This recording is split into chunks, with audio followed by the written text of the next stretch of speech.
Yang pertama, selamat ini sudah sampai ke angka 90 dan mungkin sebentar lagi juga lebih TV desa lokal gitu. Karena itu sumber baru.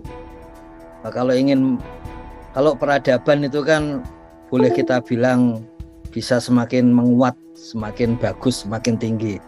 Beda dengan kalau budaya tidak boleh ada yang lebih tinggi dari yang lain. Tapi kalau yang namanya civilization atau peradaban bisa seperti itu.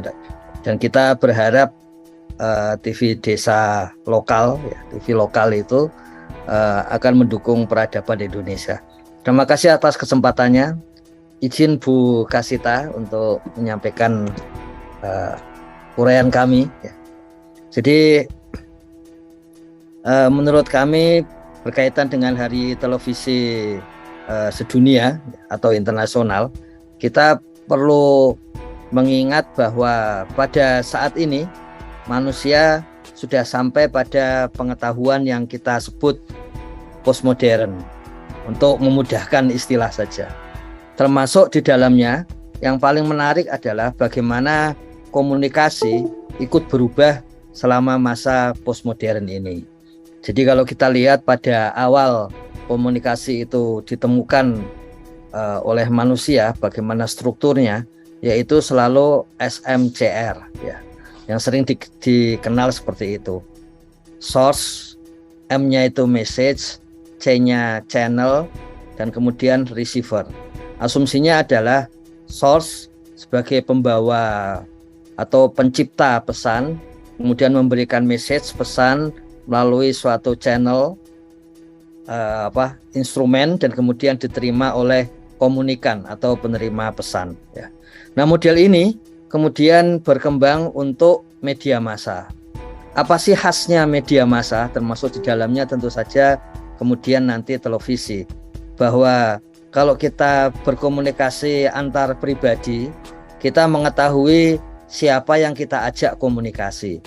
Tetapi melalui media massa, kita tidak pernah tahu siapa yang kita ajak untuk berkomunikasi. Seandainya kita mengucapkan selamat ulang tahun kepada seseorang melalui radio atau melalui televisi, itu sejatinya adalah kita mengumumkan kepada banyak orang yang kita tidak tahu siapa saja bahwa teman kita itu sedang berulang tahun. Ini khasnya media massa. Nah, berkaitan dengan itu, kemudian mungkin juga untuk keperluan iklan dan keperluan untuk fokus kepada pengguna, memang media massa, termasuk di dalamnya adalah televisi, kemudian berupaya untuk menciptakan khalayak yang lebih pasti. Misalnya, message-nya itu sengaja dibuat spesifik, sehingga ada khalayak yang pasti, misalnya message untuk rubrik siaran pedesaan. Tujuannya adalah supaya meskipun ini media massa, tapi pendengarnya itu khusus warga desa. Bahkan malam ini kita mengetahui salah satu strategi yang dikembangkan adalah channelnya sendiri, bukan cuma rubriknya, bukan cuma acaranya, tapi channelnya sendiri adalah pedesaan. Ini satu cara yang sejak tahun 60-an diketahui untuk memfokuskan khalayak.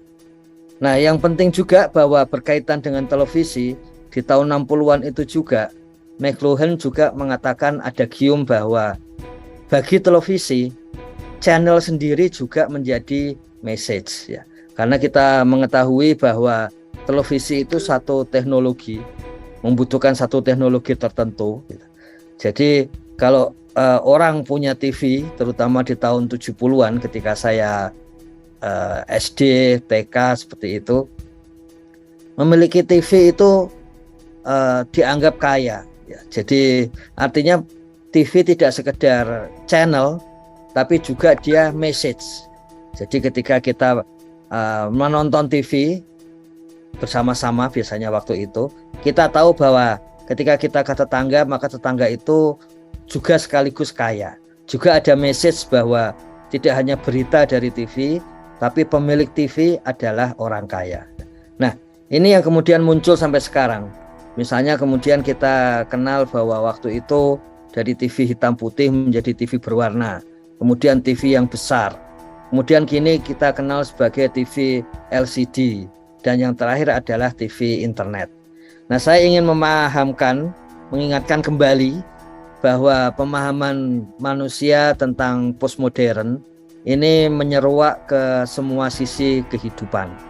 Dan karena itu juga termasuk memberikan bekas yang mendalam di dalam proses komunikasi. Contohnya begini, jika semula source itu selalu dinyatakan penting, jadi di antara komunikasi, satu hal yang penting adalah siapa sumber dari pengetahuan itu.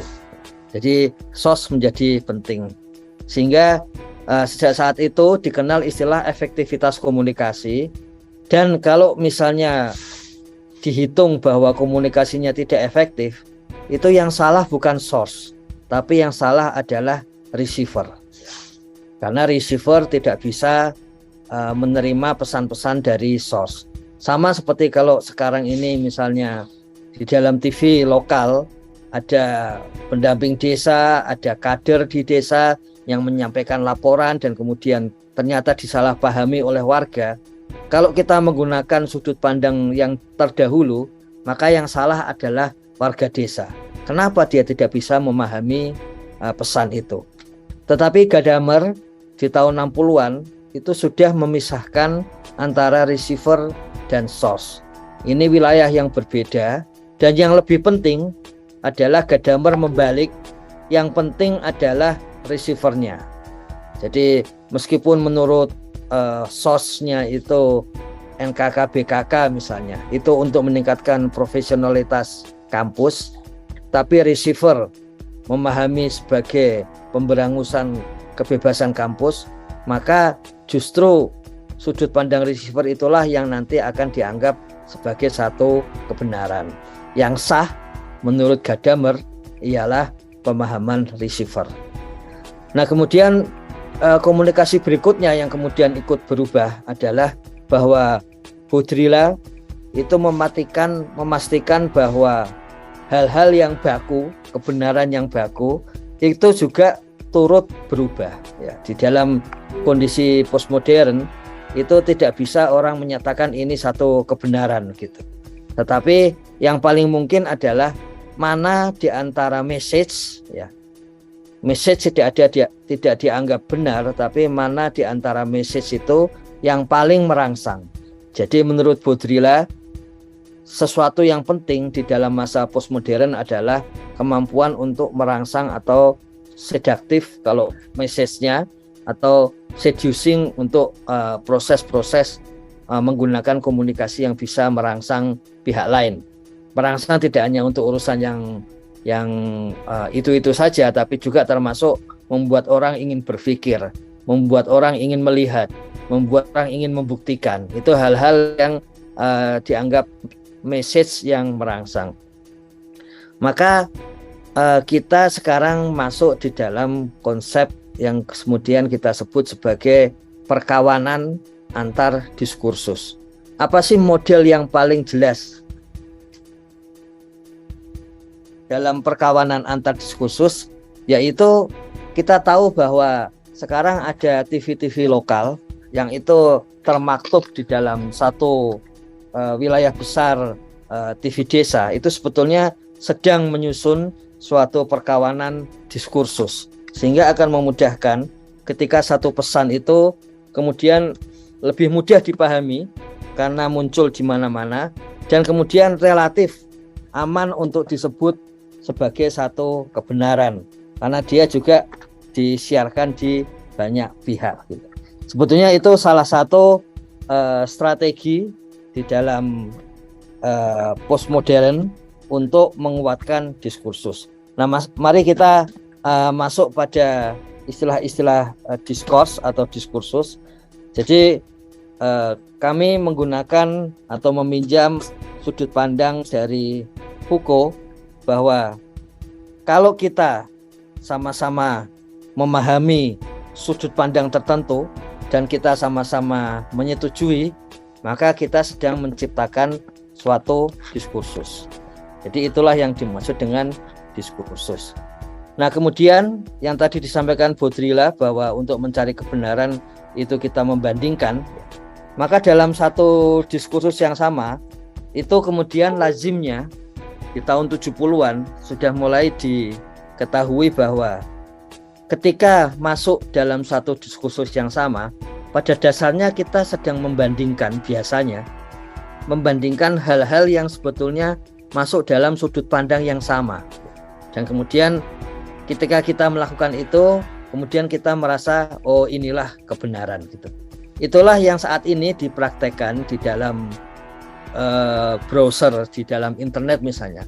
Kita mencari hal-hal yang positif terhadap desa, maka yang keluar adalah kita mencoba membandingkan dengan yang ada di dalam internet juga yang positif terhadap desa.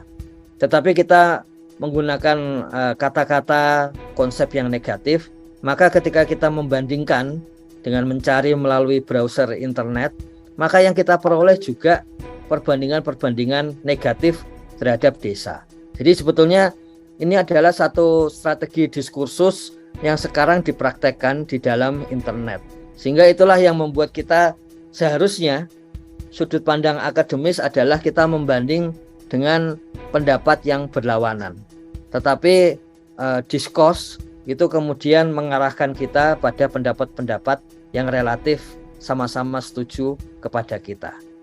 Dan akhirnya kita bisa menyatakan bahwa ternyata di dalam postmodern itu ketika kita mencari kebenaran, maka kebenaran dari satu message itu selalu sifatnya pragmatis.